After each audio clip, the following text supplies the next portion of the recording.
श्री रुद्र अवतार। प्रथम रुद्र श्री शंभु। भगवान ब्रह्मा, भगवान विष्णु, भगवान महेश, देव दानव व राक्षस जिनसे उत्पन्न हुए तथा जिनसे सभी देवों की उत्पत्ति हुई, ऐसे भगवान शंभु को मैं प्रणाम करता हूं। भगवान रुद्र इस सृष्टि के सृजन, पालन एवं संहार करता है। ईश्वर, महेश्वर, शंभु व शिव आदि उन्हीं के नाम हैं। वही सब में स्थित हैं। वे ही अपनी शक्ति से सभी लोकों की सृष्टि करते हैं, उनका पालन करते हैं और उन्हें संचालित करते हैं। अंत में यह सृष्टि उन्हीं में लय हो जाती है। भिन्न भिन्न पुराणों में इनके भिन्न भिन्न नाम तथा उत्पत्ति के भिन्न भिन्न कारण बताए गए हैं। इस प्रकार भगवान रुद्र ही सृष्टि के आदि कारण हैं तथा सृष्टि के कण कण में विद्यमान हैं। इस प्रकार एक रुद्र और असंख्य रुद्रों के वर्णन तंत्र ग्रंथों में प्राप्त होते हैं। इसका अर्थ यही है कि एक रुद्र मुख्य है और शेष रुद्र उनकी प्रजा हैं। पुराणों में इनकी उत्पत्ति का कारण प्रजापति के सृष्टि रच पाने की असमर्थता पर उनके क्रोध, मन्यु और आंसू को बताया गया है। शिव पुराण के अनुसार देवताओं के असुरों से पराजित हो जाने के बाद कश्यप की प्रार्थना पर कश्यप और सुरभि के द्वारा उनके अवतार का वर्णन है। एक समय आनंद वन में रमण करते हुए प्रथम एवं आदि रुद्र भगवान शंकर जी के मन में एक से अनेक होने की इच्छा जागृत हुई। तब उन्होंने अपने वाम भाग के 10वें अंग पर अमृत मलकर भगवान विष्णु को उत्पन्न किया और दक्षिण अंग से भगवान ब्रह्मा को। कुछ समय बाद वे दोनों ही रुद्र माया से भ्रमित होकर अपने कारण की खोज करने लगे। तब एक ज्योतिर्लिंग का उदय हुआ जिसका ना कोई आदि था ना अंत। दोनों ने बड़े प्रयास किए किंतु उस दिव्य लिंग के और छोर का पता न लग सका। जब सभी प्रयास विफल हो गए तो दोनों ही उस दिव्य लिंग की स्तुति करने लगे। तब उनकी स्तुति से प्रसन्न होकर भगवान शंभु अपनी शक्ति उमा देवी के साथ प्रकट हुए। तब उन्होंने भगवान ब्रह्मा से कहा, मेरी आज्ञा से तुम सृष्टि का निर्माण करो और भगवान विष्णु उसका पालन करेंगे तथा मेरे अंश से उत्पन्न रुद्रदेव इस सृष्टि का संहार करेंगे। मैं ही इस सृष्टि का आदि कारण हूँ। उन दोनों के साथ रुद्र और संपूर्ण देव, दानव एवं राक्षस आदि का सृजन करता हूँ। भगवान विष्णु मेरे बाएं एवं तुम मेरे दाएं अंग से उत्पन्न हुए हो। उसी प्रकार रुद्रदेव मेरे हृदय से प्रकट होंगे। ऐसा कहकर भगवान शंभु अंतर्ध्यान हो गए।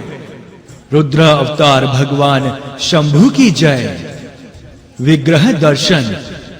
रुद्र भगवान शंभु की आदि भौतिक पृथ्वी मूर्ति एकाम्रनाथ अर्थात क्षिति लिंग के नाम से शिव कांची में स्थित है।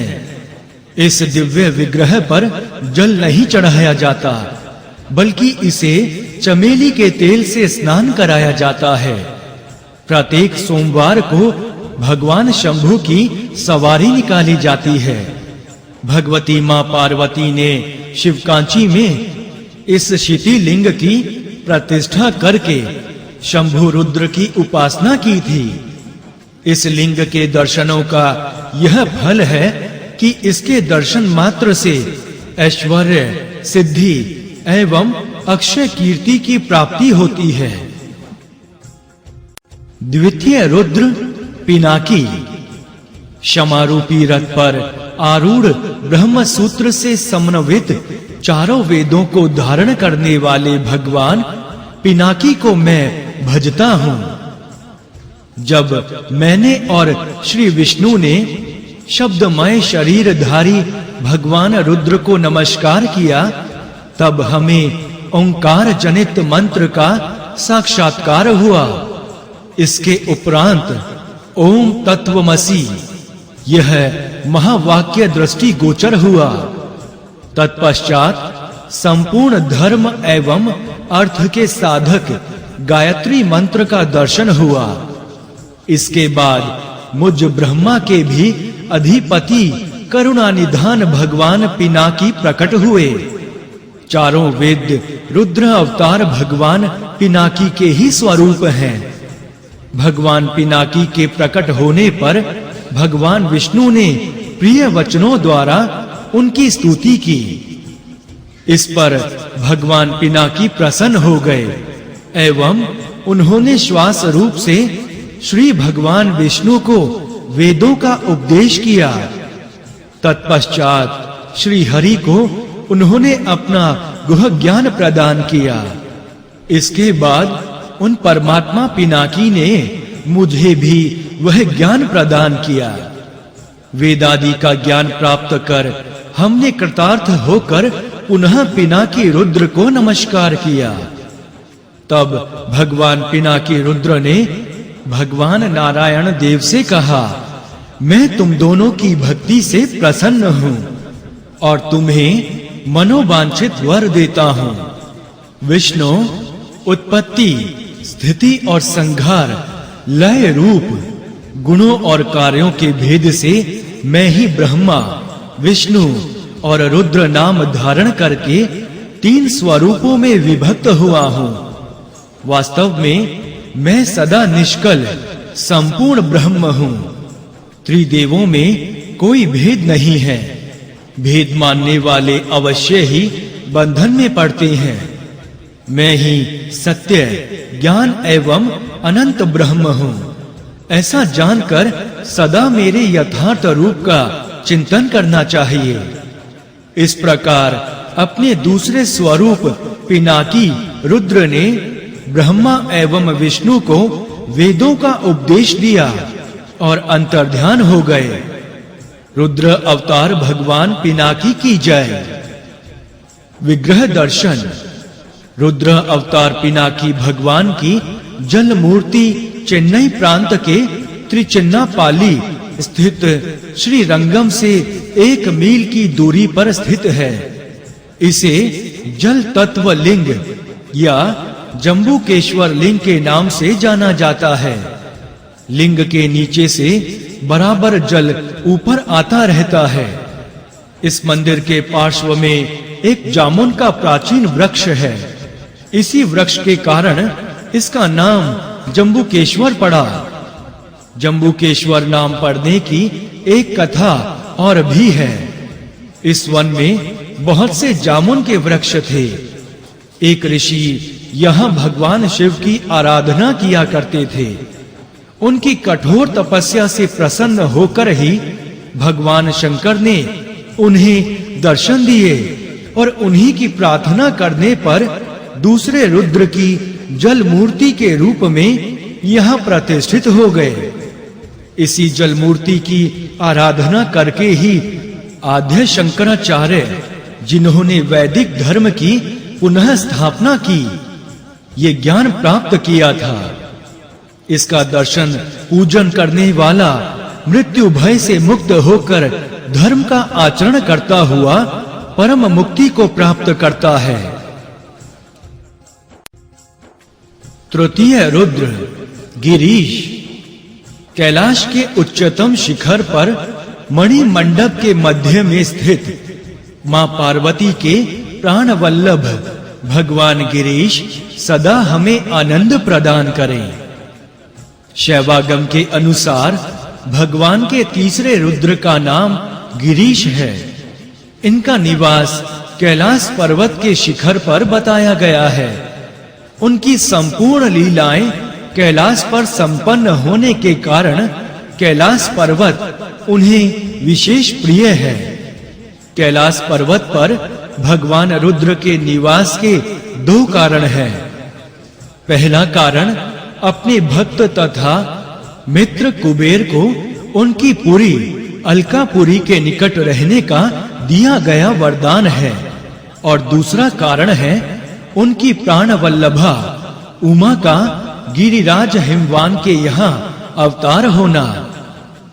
शिव पुराण के अनुसार जब मां भगवती सती ने अपने उपास्य भगवान गिरीश के अनुकूल देह पाने के उद्देश्य से गिरिराज हिमालय के घर अवतार जन्म लिया, उसी समय महादेव गिरीश भी हिमालय के उसी प्रांत में तपस्या के लिए पधारे। यह सब ईश्वर की लीला मात्र थी, जो सभी मनोरथों के पूर्ण करने वाले और सभी जीवों की तपस्या के फल दाता है। उन्हें भला तपस्या की क्या आवश्यकता थी? महाकवि कालिदास कहते हैं कि मां भगवती पार्वती की मनोकामना पूर्ण करने के लिए ही भगवान रुद्र ने यह तप लीला की थी। उधर मां पार्वती शुक्ल पक्ष के चंद्रमा की तरह उत्तरोत्तर युवा अवस्था की ओर बढ़ रही थी। जब हिमवान को पता चला कि देवों के भी पूज्य भगवान गिरीश स्वयं आकर हिमालय पर तप कर रहे हैं, तो उनकी तपस्या के अनुकूल सेवा के लिए उन्होंने अपनी पुत्री पार्वती को नियुक्त कर दिया। मां पार्वती देवी ने इसमें बड़ा सुख और आनंद माना।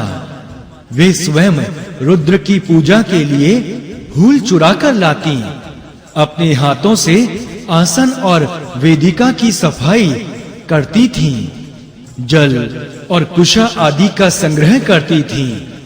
मां भगवती पार्वती द्वारा यह भगवान रुद्र की प्रेम भक्ति पूर्ण सेवा पूरी तरह निष्काम थी।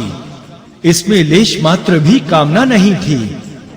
कहा जाता है कि एक बार मां पार्वती जी ने भगवान शंकर के नेत्रों को कौतुक परिहास में अपने हाथों से बंद कर दिया, जिससे सर्वत्र अंधकार व्याप्त हो गया, क्योंकि भगवान सूर्य और भगवान चंद्रमा भगवान रुद्र के नेत्र हैं।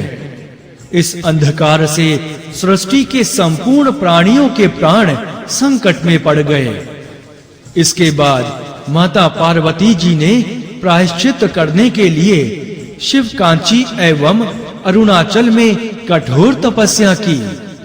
तब अग्निशिखा के रूप में तेजः स्वरूप एक अलौकिक लिंग का प्रादुर्भाव हुआ, जिससे जगत का अंधकार दूर हुआ। यह अग्नि स्वरूप गिरीश रुद्र का तेजोलिंग है। तेज तत्व की उपासना से अकर्मण्यता का नाश होता है, जीवन का परिष्कार होता है और अज्ञानता रूपी अंधकार की निवृत्ति होती है। रुद्र अवतार भगवान गिरीश की जय। विग्रह दर्शन। आदि भौतिक रूप में भगवान गिरीश की अग्नि मूर्ति तेजोलिंग अरुणाचल में अवस्थित है। कार्तिक पूर्णिमा के समय यहाँ दर्शनार्थियों की अपार भीड़ होती है। चतुर्थ रुद्र स्थानु। अपने वाम अंग में मां पार्वती जी को सन्निविष्ट करके उन्हें सुख प्रदान करने वाले तथा संपूर्ण देव मंडल के प्रणमय भगवान स्थानु रुद्र को मैं नमन करता हूँ। शिवागम में भगवान रुद्र के चौथे स्वरूप को स्थानु कहा गया है। एक बार तारकासुर नामक दैत्य द्वारा सताए गए सभी देवता भगवान ब्रह्मा जी की शरण में गए और उनकी स्तुति करके उसके अंत का कोई उपाय बताने की प्रार्थना करने लगे। तब भगवान ब्रह्मा जी ने बताया कि उसकी मृत्यु भगवान शंकर के वीर्य से उत्पन्न पुत्र से ही हो सकती है। उन्होंने बताया, भगवान शंकर अपने स्थाणु रूप में हिमालय पर समाधि में अचल हो गए हैं। सती पूर्व काल में दक्ष यज्ञ में अपने शरीर को त्याग कर तथा अब हिमवान की कन्या होकर इस समय हिमालय पर ध्यानस्थ होकर चौथे रुद्र स्थाणु स्वरूप भगवान शंकर की सेवा कर रही हैं। परंतु वे ध्यान में हैं और अपने स्थाणु स्वरूप से विचलित नहीं हो रहे हैं। हे देवों, जिस प्रकार भगवान स्थाणु अपनी समाधि से विचलित होकर पार्वती से विवाह करें, तुम लोगों को वैसा ही प्रयत्न करना चाहिए। ऐसा सुनकर सभी देवताओं ने विचार किया और भगवान स्थाणु शिव के मन में काम उत्पन्न करने के लिए रति के पति कामदेव को भेजा। कामदेव ने वहां अपनी सेना सहित आक्रमण किया। समूची प्रकृति काम से संत्रस्त हो गई, लेकिन शिव की समाधि अडिग रही। काम का वेग शिव की ध्यानस्थ स्थिति का स्पर्श मात्र भी न कर सका। पराजय से अपमानित और क्रोधित कामदेव ने स्थाणु रुद्र पर अपने पुष्पबाण का प्रहार किया और जिससे रुद्र की समाधि भंग हो गई। क्रोध में उनके ललाट का तीसरा नेत्र खुल गया, जिसमें से निकली कालाग्नि की भयंकर ज्वाला में जलकर कामदेव भस्म हो गए। देवताओं की प्रार्थना पर भगवान शिव की क्रोधाग्नि शांत हुई। तब देवताओं ने उनसे विनती की। रुद्र ने पार्वती से विवाह करके कार्तिकेय को उत्पन्न किया, जिन्होंने तारकासुर का वध किया। इस प्रकार भगवान स्थाणु रुद्र ने क्रोध में भी कृपा करके रति के पति कामदेव को जीवन दान दिया और देवताओं के शत्रु तारकासुर के अत्याचार का अंत किया। स्थाणु रुद्र की उनके वामांग में सुशोभित मां पार्वती सहित नाना प्रकार से स्तुति करके देवता सुखी होकर अपने अपने लोक को चले गए। रुद्र अवतार भगवान स्थाणु की जय। विग्रह दर्शन। आदि भौतिक रूप में भगवान स्थाणु रुद्र की वायु मूर्ति बालाजी से उत्तर आरकाट जिले में स्वर्णमुखी नदी के तट पर अवस्थित है। इस मूर्ति को कालहस्तीश्वर वायुलिंग भी कहा जाता है। प्रचलित मान्यता के अनुसार यहाँ एक विशेष वायु के झोंके के रूप में भगवान स्थाणु रुद्र विराजमान है। यहाँ की शिव मूर्ति चौकोर है। इस मूर्ति के सामने एक और मूर्ति है जो कणप भील की है। इस महान शिव भक्त ने अपने दोनों नेत्र भगवान आशुतोष को अर्पण करके सदा उनके समक्ष उपस्थित रहने का वरदान प्राप्त किया था। कहा जाता है कि वाराणसी की भांति यहाँ भी भगवान रुद्र मरने वालों के कान में तारक मंत्र सुनाकर उन्हें मुक्ति प्रदान करते हैं। पंचम रुद्र भृग। चंद्रभूषण, जटाधारी, त्रिनेत्र, भस्मोज्वल, भयनाशक भृग सदा हमारे हृदय में निवास करें।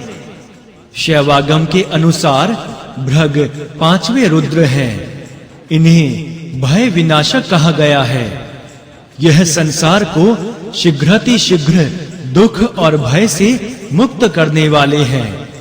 महादेव भगवान भृग रुद्र ज्ञान स्वरूप होने के कारण मुक्ति प्रदान करके भक्तों को भव सागर के भय से त्राण देते हैं। अमृत प्राप्त करने की इच्छा से जब देवताओं और दैत्यों ने समुद्र मंथन किया तो उसमें से सर्वप्रथम महलवण हलाहल नामक विष निकला। उस विष की ज्वाला इतनी प्रचंड थी कि तीनों लोकों के प्राणी त्राही त्राही कर उठे। सबके सामने मृत्यु का संकट उत्पन्न हो गया। भगवान विष्णु भी इस संकट को टालने में असमर्थ थे। तब सभी देवता और दैत्य मिलकर भगवान भृग रुद्र की शरण में गए और सबने मिलकर उनकी स्तुति कर प्रार्थना की। हे महादेव, समुद्र से निकले हुए कालकूट विष की भयंकर ज्वाला से हम देवताओं सहित सृष्टि के समस्त प्राणी जलकर भस्म हो रहे हैं। समस्त प्राणियों को भय से मुक्त करने वाले हे भृगरुद्र, आप इस कालकूट के महान भय से हमारी रक्षा करें। देवताओं की करुण पुकार सुनकर भृगरुद्र द्रवित हो उठे। तत्पश्चात उन्होंने समस्त चराचर में व्याप्त हलाहल को हथेली में लेकर उसका पान कर लिया। वही हलाहल विष रुद्र के कंठ में नील वर्ण धारण कर भगवान शंकर का भूषण हो गया। विष की ज्वाला को शांत करने के लिए ही उन्होंने समुद्र से निकले चंद्रमा को अपने मस्तक पर धारण किया। परोपकार के लिए समष्टि के कल्याणार्थ आत्म त्याग के कारण ही भगवान रुद्र के इस पांचवें स्वरूप का नाम भृगरुद्र है। रुद्र अवतार भगवान रुद्र की जय। विग्रह दर्शन।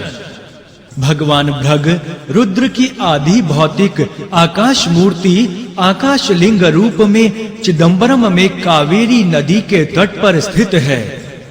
यहाँ मुख्य मंदिर में कोई मूर्ति नहीं है। एक दूसरे मंदिर में तांडव नृत्यकारी चिदंबरेश्वर नटराज की मनोरम मूर्ति विद्यमान है। बगल में ही एक मंदिर में शेषशायी भगवान श्री हरि विष्णु के दर्शन होते हैं। भगवान शंकर जी के मंदिर में सोने से मड़ा हुआ एक बड़ा सा दक्षिणावर्त शंख रखा है, जो गज मुक्ता नागमणि और एक मुखी रुद्राक्ष की भांति अमूल्य और अलभ्य माना जाता है। मंदिर में एक और पर्दा पड़ा रहता है। पर्दा उठाकर दर्शन करने पर स्वर्ण निर्मित कुछ मालाएं दृष्टि गोचर होती हैं। यही भगवान रुद्र का आकाश लिंग है। वैसे भी भगवान रुद्र का स्थान चिदाकाश कहा गया है। चिदंबरम का अर्थ ही चिदाकाश है। चित अर्थात ज्ञान, अंबर अर्थात आकाश, चिदाकाश। षष्ठ रुद्र सदाशिव, जो भगवान ब्रह्मा होकर समस्त लोकों की सृष्टि करते हैं, भगवान विष्णु होकर सबका पालन करते हैं और अंत में रुद्र रूप से सबका संहार करते हैं, वे सदाशिव मेरी परम गति हो। शैवागम में रुद्र के छठे स्वरूप को सदाशिव कहा गया है। सदाशिव ही परम पुरुष ईश्वर और महेश्वर हैं। शिव पुराण के अनुसार वे अपने मस्तक पर आकाश गंगा को धारण करते हैं। उनके भाल पर चंद्रमा शोभा पाते हैं। सदाशिव के 5 मुख हैं और प्रत्येक में 3-3 नेत्र हैं। वे 10 भुजाओं वाले हैं, त्रिशूलधारी हैं। उनके श्री अंगों की प्रभा कपूर के समान गौर तथा भस्म से विभूषित है। शिव पुराण के अनुसार सर्वप्रथम निराकार पर ब्रह्म रुद्र ने अपनी लीला शक्ति से अपने लिए मूर्ति की कल्पना की।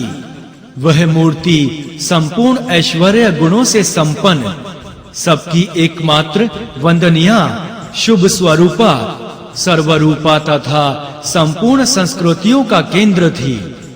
उस मूर्ति की कल्पना करके वह अद्वितीय ब्रह्म अंतर्हित हो गया। विद्वान इसे ही ईश्वर कहते हैं। एकाकी शिव ने लीला करने के लिए स्वयं से ही शक्ति की सृष्टि की, जिसे अंबिका कहते हैं। यही त्रिदेवों की जननी और समस्त सृष्टि का मूल कारण है। इन्हें नित्या भी कहते हैं। इनकी 8 भुजाएं हैं।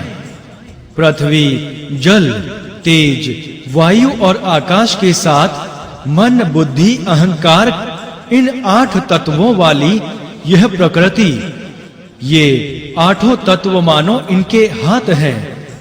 इन्हीं से वह सृष्टि की उत्पत्ति, स्थिति और लय रूपी कार्य करती है। शक्ति की सृष्टि के साथ ही एक क्षण में ही सदाशिव ने शिवलोक की रचना की। इसी को काशी कहते हैं। यही सदाशिव अपनी शक्ति के साथ विहार करते हैं। यही आनंद वन है और अविमुक्त क्षेत्र भी। यही उन्होंने स्वयं को त्रिदेव रूप में रचा। इस तरह मूर्ति रहित पर ब्रह्म रुद्र है। उन्हीं के चिन्मय आकार सदाशिव है।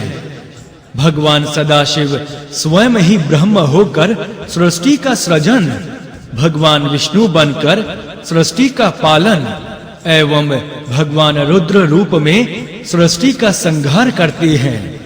इस प्रकार ब्रह्मा, विष्णु और महेश भगवान रुद्र के ही स्वरूप हैं। रुद्र अवतार सदाशिव भगवान की जय। विग्रह दर्शन। आदि भौतिक रूप में भगवान सूर्य सदाशिव रुद्र के ही स्वरूप हैं। भगवान सूर्य प्रत्यक्ष देवता हैं। सदाशिव और रुद्र में कोई भेद नहीं है। भगवान सूर्य को शिव जाने और भगवान शिव को सूर्य रूप जाने। भगवान शिव और भगवान आदित्य में कोई भेद नहीं है, दोनों एक ही हैं। भगवान गिरीश की कथा में आपने पढ़ा ही है कि कौतुक से मां पार्वती जी ने भगवान शिव के नेत्रों को मूंदा और समस्त जगत अंधकार से ग्रस्त हो गया। इसका कारण शिव के नेत्र हैं, सूर्य और चंद्र। इसलिए शास्त्र की मान्यता है कि भगवान सूर्य मंदिर भगवान सदाशिव का सूर्य मूर्ति का परिचायक है। सप्तम रुद्र शिव, मां गायत्री जिनका प्रतिपादन करती हैं, ओंकार ही जिनका भवन है। ऐसे समस्त कल्याण और गुणों के धाम भगवान शिव को मेरा प्रणाम है। भगवान रुद्र के सातवें स्वरूप को शिव कहा गया है। शिव का अर्थ होता है जिसे सब चाहें। शाश्वत आनंद को सभी चाहते हैं। इस प्रकार भगवान शिव का संकेतार्थ शाश्वत आनंद है। रुद्र अवतार भगवान शिव की कथा इस प्रकार शास्त्रों में वर्णित है। एक समय मां पार्वती जी भगवान शिव की प्राप्ति के लिए घोर तप कर रही थी। तब उनकी माता मेनका अर्थात मैना ने स्नेह के वशीभूत होकर उन्हें उमा कहा, जिसका अर्थ हुआ हे वत्से, ऐसा तप ना करो। तप करते समय उमा ने सूखे पत्ते भी खाने छोड़ दिए, जिससे उनका नाम अपर्णा पड़ा। मां पार्वती जी की परीक्षा के लिए भगवान शिव एक वृद्ध ब्राह्मण का रूप धारण कर तपोभूमि में आए और माता अपर्णा से वार्तालाप करने लगे। कुछ देर बाद वे बोले, हे देवी, शिव के साथ विवाह करने का तुम्हारा संकल्प उचित नहीं है। कहां तुम्हारा कमनीय सौंदर्य और कहां जटाजूटधारी चिता भस्म का लेपन करने वाले भूतपति शिव। न उनके माता पिता का पता है और न जात पात का। दरिद्रता इतनी कि पहनने को तन पर कपड़ा नहीं है। दिगंबर रहते हैं, बैल की सवारी करते हैं और बाघ का चमड़ा ओढ़ते हैं। न उनमें विद्या है और न शोचाचार। सदा अकेले रहते हैं। उनके साथ रहकर तुम क्या सुख पाओगी? मां पार्वती देवी इससे अधिक शिव निंदा नहीं सुन सकी। वे क्रोधित होकर बोली, बस बस, मैं जान गई कि तुम मेरे कितने हितैषी हो। शिव निंदा करने वाला पार्वती का हितैषी नहीं हो सकता। तुम नीरे मूढ़ हो जो शिव के बारे में कुछ नहीं जानते। तुम व्यर्थ प्रलाप ना करो। शिव निर्गुण है। सृष्टि के कल्याण के लिए करुणावश ही वे सगुण होते हैं। अरे सगुण निर्गुण उभयात्मक शिव की जाति कहां से होगी, जो इस पूरी सृष्टि के मूल कारण है, जिनसे यह सब चर अचर उत्पन्न है। उनके माता पिता कौन होंगे और उनकी आयु का भी क्या प्रमाण होगा, जिनसे यह सारी सृष्टि उत्पन्न हुई है। उनकी शक्ति का कौन पार पा सकता है। उनसे ही सभी विद्याएं उत्पन्न हुई हैं। वेद उनके निश्वास हैं। उन्हें तुम विद्या से रहित कहते हो। सभी देवता उनकी कृपा से बल पाते हैं और शिव के पवित्र नाम को निरंतर रटते रहते हैं। ऐसे लोगों के दर्शन मात्र से सभी अमंगलों का नाश हो जाता है। फिर शिव के दर्शन की तो बात ही क्या है। शिव निंदा करना तो छोड़िए, शिव निंदा सुनने वाला भी महापाप का भागी है। अतः अब मैं यहाँ एक पल भी नहीं ठहर सकती। ऐसा कहे मां पार्वती जी जैसे ही जाने के लिए मुड़ी, वैसे ही शिव जी ने अपना छद्मवेश त्याग दिया और साक्षात प्रकट हो गए। भगवान शिव तत्व पर मां पार्वती जी की दृढ़ निष्ठा देखकर वे अति प्रसन्न हुए। इस प्रकार देवी पार्वती जी की इच्छा पूर्ण हुई। रुद्र अवतार भगवान शिव की जय। विग्रह दर्शन। सातवें रुद्र के रूप में भगवान शिव की चंद्र मूर्ति काठियावाड़ में सोमनाथ के नाम से प्रसिद्ध है। इनके दर्शन मात्र से ही प्राणी की सभी मनोकामनाएं पूर्ण होती हैं। भगवान सोमनाथ जी में दर्शनार्थियों का मेला लगा रहता है। अष्टम रुद्र हर, जो भुजंग भूषण धारण करते हैं। देवता जिनके चरणों में विनत होते हैं, उन पिनाक पाणी हर को मेरा नमस्कार है। शैवागम के अनुसार भगवान रुद्र के 8वें अवतार का नाम रुद्र है। इन्हें सर्पभूषण कहा गया है, जिसका अभिप्राय है कि मंगल अमंगल सब कुछ ईश्वर में है। सर्पणी अपने बच्चों को भी नहीं छोड़ती, वह उन्हें भी खा जाती है। काल का यही रूप है। काल के लिए कोई अपना नहीं, काल का ही प्रतीक है सर्प। सर्प तमोगुण का भी प्रतीक है। तमोगुण के आश्रय से ही शिव जगत का संहार करते हैं। भगवान हर कालातीत है। वे अपनी शरण में आने वाले भक्तों को तीनों भौतिक, दैविक और देहिक तपों से मुक्त कर देते हैं। इसलिए भगवान हर का नाम और भी अधिक सार्थक है। भगवान हर के अवतार की कथा इस प्रकार है। एक समय जब भगवान शंकर के पुत्र स्कंद ने तारकासुर को मार डाला, तब उनके तीनों पुत्र तारकाक्ष, कमलाक्ष व विधुन्माली को बड़ा दुख हुआ। उन्होंने मेरु पर्वत की एक कंदरा में जाकर भगवान ब्रह्मा जी को प्रसन्न करने के लिए महान तप किया। भगवान ब्रह्मा जी प्रसन्न होकर प्रकट हुए और उनसे वर मांगने को कहा। तब उन तीनों ने अपने लिए सोने, चांदी और लोहे के अजय अभेद नगर मांगे। भगवान ब्रह्मा जी ने मय दानव को ऐसे नगरों के निर्माण का आदेश दिया। तब मय दानव ने अपने तपोबल से तारकाक्ष के लिए स्वर्णमय, कमलाक्ष के लिए रत्नमय एवं विधुन्माली के लिए लोहमय 3 प्रकार के दुर्ग तैयार किए। इन दुर्ग का भगवान हर के अतिरिक्त कोई भी भेदन नहीं कर सकता था। भगवान ब्रह्मा जी के वरदान एवं शिव भक्ति के कारण वे तीनों शक्तिशाली होकर देवताओं को सताने लगे। तब देवराज इंद्र सहित सभी देवता भगवान ब्रह्मा जी के पास पहुंचे और उन्हें अपनी पीड़ा बताई। भगवान ब्रह्मा जी उन्हें लेकर भगवान हर के पास गए। सभी ने पहले भगवान हर की स्तोत्रों द्वारा स्तुति की। तत्पश्चात उन्हें अपना कष्ट और उपस्थिति का प्रयोजन बताकर विनती की कि प्रभु हमें उन तीनों भाइयों के कोप से बचाइए।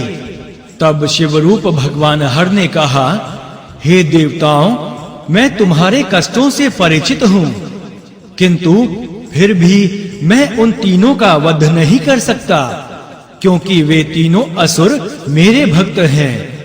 हाँ, यदि भगवान विष्णु की माया से वे मेरी भक्ति त्याग दें, तो मैं शर्वरुद्र के रूप में उन असुरों का संहार करके अवश्य ही तुम्हें उनके अत्याचार से मुक्त करूंगा।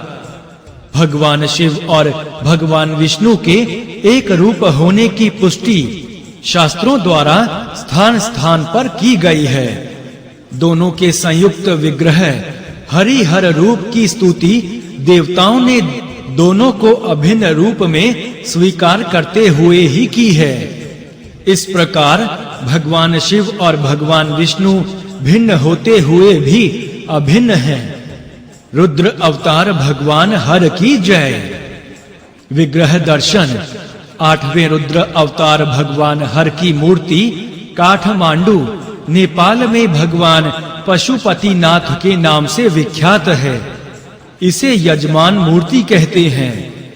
इनके दर्शन के लिए हर वर्ष देश विदेश के लाखों यात्री नेपाल की राजधानी काठमांडू जाते हैं। 9वां रुद्र शर्व। त्रिपुर हंता यमराज के मद का भंजन करने वाले खड़ग पाणी एवं तीक्ष्ण दृष्ट शर्व हमारे लिए आनंददायक हो। भगवान के 9वें स्वरूप को शर्व कहा गया है। शर्व का अर्थ है सर्वव्यापी, सर्वात्मा, त्रिलोक का अधिपति।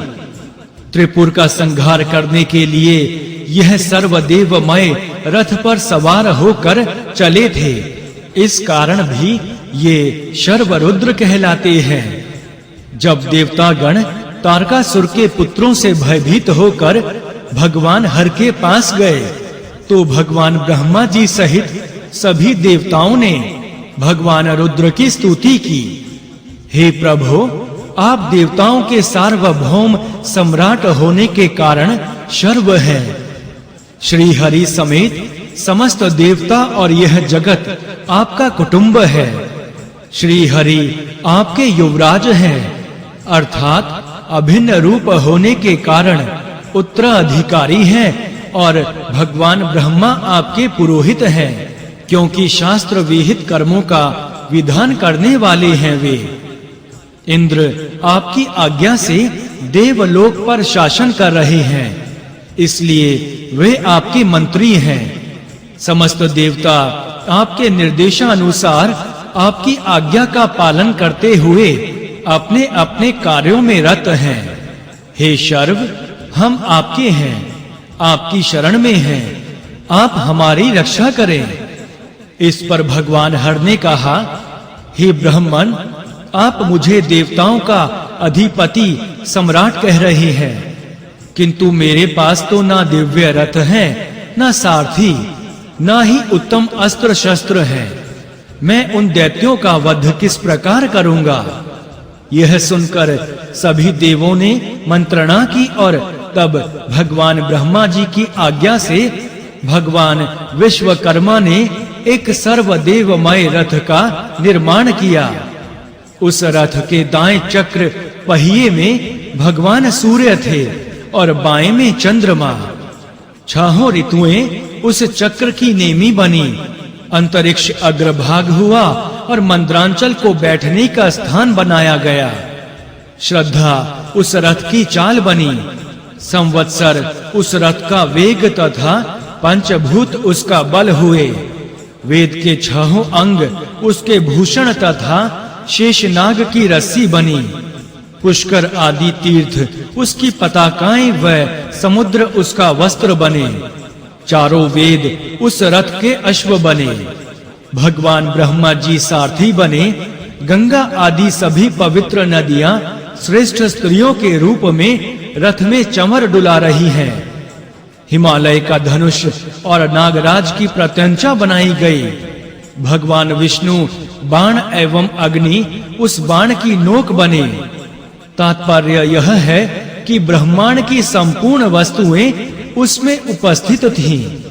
अन्य बड़े-बड़े देवता तथा असुर भगवान शर्व रुद्र के पशु बने और पशु तत्व रूपी पाश से विमुक्त भगवान शर्व पशुपति हुए। तभी से शर्व रुद्र का नाम पशुपति हुआ। कहते हैं जैसे ही रुद्र अवतार भगवान शर्व उस सर्वदेवमय रथ पर सवार हुए, उसी समय तीनों पुर एकता को प्राप्त हो गए। उसके बाद भगवान विष्णु जी के आग्रह पर भगवान पशुपतिनाथ ने अपने धनुष पर पशुपतास्त्र नामक बाण का संधान करके उसे त्रिपुर पर छोड़ दिया। तीव्रगामी उस बाण ने क्षण मात्र में ही त्रिपुर में स्थित दैत्यों को भस्म कर दिया और इसी के साथ त्रिपुरांतक भगवान शर्व रुद्र की जयकार से आसमान गूंज उठा। रुद्र अवतार भगवान शर्व की जय हो। विग्रह दर्शन। रुद्र अवतार भगवान शर्व को पवमान वायु कहा गया है और इनका निवास स्थान आकाश है। दशम रुद्र कपाली। दक्ष के यज्ञ का विध्वंस करने वाले तथा क्रोधित मुख कमल वाले शूलपाणी कपाली हमें रात दिन सुख प्रदान करे। 10वें रुद्र कपाली हैं। भगवान कपाली की कथा बड़ी विचित्र है। पद्म पुराण के अनुसार एक बार भगवान रुद्र भगवान ब्रह्मा के यज्ञ में कपाल धारण करके गए। इस कारण उन्हें यज्ञ के प्रवेश द्वार पर ही रोक दिया गया। तत्पश्चात भगवान कपाली रुद्र ने अपने अनंत प्रभाव का दर्शन कराया। तब सब देवों ने उनसे क्षमा मांगी और यज्ञ में उन्हें उत्तमोत्तम स्थान प्रदान किया गया। दूसरी कथा यह है कि एक बार भगवान ब्रह्मा जी को दंड देने के लिए इन्होंने उनका 5वां मस्तक काट लिया। कपाल धारण करने के कारण ही 10वें रुद्र को कपाली कहा गया है। पुराणों में वर्णित कथा के अनुसार एक बार प्रयाग में मुनियों का महासमागम हुआ। भगवान ब्रह्मा जी के साथ सभी देवता उसमें सम्मिलित हुए। भगवान कपाली रुद्र भी वहां उपस्थित थे। उसी समय वहां दक्ष प्रजापति आए तो सभी उनके सम्मान में उठे, किंतु कपाली रुद्र ना उठे।